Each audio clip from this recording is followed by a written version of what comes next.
믿음으로 성령 받은 이러한 주목으로 같이 은혜를 나누겠습니다. 갈라디아서 3장 5절 너희에게 성령을 주시고 너희 가운데서 능력을 행하시는 이의 일이 율법의 행위에서냐 듣고 믿음에서냐. 갈라디아 교회의 신자들은 예수 그리스도를 믿음으로 성령을 받았습니다. 그러나 이러한 축복을 받은 후에 그들은 하나님께서 주신 축복을 유지하기 위해서 율법을 지키려고 했습니다. 그리스도인이 된 후에 많은 사람들이 믿음으로 계속해서 살기보다는 율법을 지키려고 하는 신자들이 많이 있었습니다. 그들은 자신이 육신의 능력으로 하나님을 위하여 무엇을 행하려고 합니다. 그러나 만일 그들이 성공한 것처럼 보이면 self-righteous, 자기의에 빠지고 교만하게 됩니다. 그래서 나중에는 바리새인들처럼 남을 정죄하게 됩니다. 그러나 율법적으로 살다가 율법을 범하면 그들은 정죄의식에 빠지게 됩니다. 그래서 하나님을 섬기는 것을 매우 부담스러워 하게 되고 그들의 마음속에서 즐거움과 기쁨과 평안이 없습니다. 결국에는 그들의 삶은 저주가 됩니다. 반대로 믿음에 의해서 사는 사람들이 있습니다.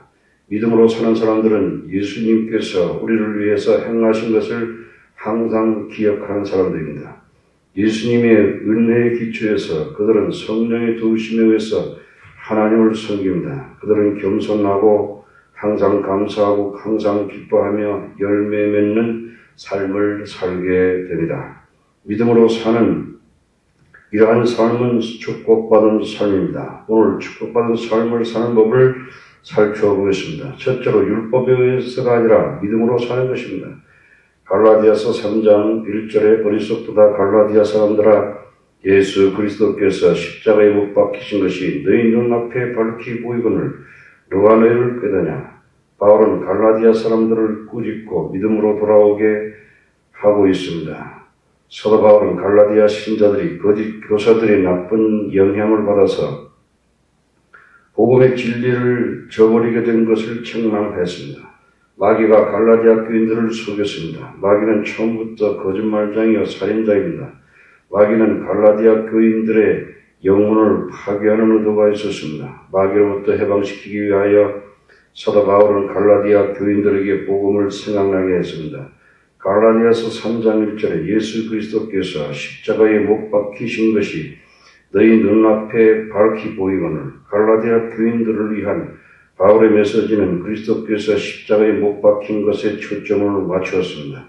바울이 이렇게 전파했을 때 갈라디아 교인들은 예수 그리스도께서 십자가에 못 박힌 모습을 바라보고 있었습니다. 여기서 우리는 예수님의 십자가는 역사적인 사건일 뿐 아니라 예수님의 십자가는 계속적으로 흐르는 샘물과 같이 역사하고 있습니다. 십자가는 갈라디아 교인들에게 효과적이었고 앞으로 다가올 세대들에게 효과적일 수 있습니다.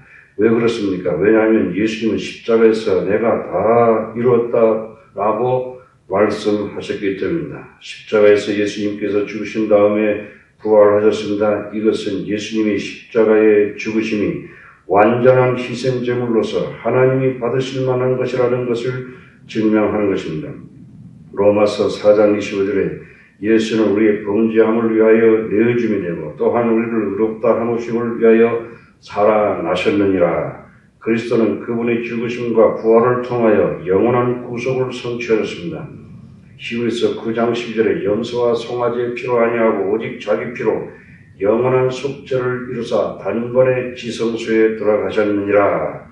이것은 예수님의 구속이 모든 믿는 자에게 효력이 있음을 말씀해주고 있는 것입니다. 십자가는 2000년 전에 갈라디아 사람들에게 효력이 있었고 지금 우리 시대에도 지금 이 시간에도 효력이 발생하고 있는 것입니다. 그리스도의 구속은 지금 우리의 죄를 용서할 능력이 있고 영원한 정죄로부터 우리를 구원하여 줍니다. 많은 사람들이 예수님의 십자가를 개인적으로 경험하고 예수님을 눈물로 영접하였습니다. 예수님의 십자가는 우리의 죄를 용서할 능력이 있습니다. 우리가 그리스도의 십자가를 선포할 때 십자가는 우리 시대의 사람들에게 강하게 역사할 것입니다. 우리는 오직 십자가의 복음을 믿는 것이 필요합니다. 바울은 어떻게 갈라디아 사람들에게 복음으로 돌아오도록 인도하셨습니까? 첫째, 사도 바울은 갈라디아 사람들에게 개인적인 경험을 기억하도록 도와주셨습니다. 사도행전 2장 38절에 베드로가 가로되 너희가 각각 회개하여 예수 그리스도의 이름으로 세례를 받고 죄사함을 받아라.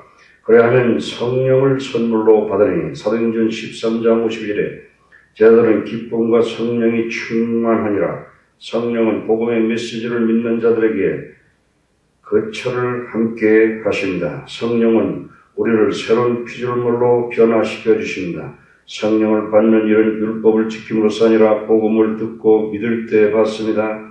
갈라디아서 3장 3절에 너희가 이같이 어리석으냐 성령으로 시작하였다가 이제는 육체로 마치겠느냐.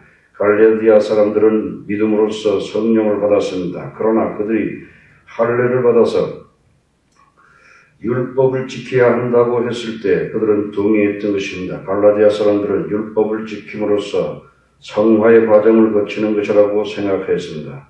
바울은 갈라디아 사람들에게 어리석다고 말하고 있습니다. 그들이 신앙생활을 믿음으로 시작했으면 믿음으로 신앙생활을 계속해야 했습니다. 하나님은 오직 믿음으로만 우리를 거룩하게 하십니다. 데살로니가전서 5장 23절에 평강의 하나님이 친히 너희로 온전히 거룩하게 하시고 또 너희 온 영과 혼과 몸이 우리 주 예수 그리스도의 강림하실 때 흠없게 보존되기를 원하노라. 베드로전서 1장 2절에 곧 하나님 아버지의 미리 아심을 따라 성령이 거룩하게 하심으로 순종함과 예수 그리스도의 피 뿌림을 얻기 위하여 택하심을 입은 자들에게 편지하노니 은혜와 평강이 너희에게 더욱 많을지어다. 어떤 사람들은 예수님을 믿음으로 시작해서 육체로 마치는 사람들이 있습니다. 로마서 1장 17절에 복음에는 하나님의 의가 나타나서 믿음으로 믿음을 이르게 하나니 기록된 바 오직 의인은 믿음으로 말미암아 살리라 함과 같으니라. 히브리서 11장 6절에 믿음이 없이는 기쁘시게 못하나니 하나님께 나아가는 자는 반드시 그가 계신 것과 그가 자기를 찾는 자들에게 상 주시는 이심을 믿어야 할지니라. 갈라디아서 3장 4절에 너희가 이같이 많은 괴로움을 헛되이 받았느냐 과연 헛되냐. 이 괴로움을 받는 것은 갈라디아 교인들이 받은 핍박을 말하는 것입니다. 율법주의 유대인들이 복음을 반대하는 데서 오는 핍박이었습니다. 갈라디아 신자들은 핍박으로부터 고난을 당하였습니다. 그러나 그들은 핍박이 의미 있고 가치 있음을 알았습니다. 핍박은 갈라디아 교인들을 단련시켰고 그리스도 안에 뿌리를 내리는 데 도움을 주었고 영적으로 성장하는 데 도움을 주었습니다. 우리가 믿음으로 경건하게 살고자 하면 경건치 않는 사람들로부터 핍박을 받게 되는 것입니다. 디모데후서 3장 10절에 무릇 그리스도 예수 안에서 경건하게 살고자 하는 자는 핍박을 받으리라. 그러나 하나님은 핍박을 우리의 유익을 위해서 사용하십니다. 바울이 갈라디아에 있을 때 주님께서 기적과 이적을 행하셔서 바울의 메시지를 확증하여 주었습니다. 바울의 메시지를 확실히 증명했습니다. 사도행전 14장 3절에 두 사도가 오래 있어 주를 힘입어 담대히 말하니 주께서 저희 손으로 표적과 기사를 행하게 하여 주사 자기 은혜의 말씀을 증거하시니 아멘. 감사합니다.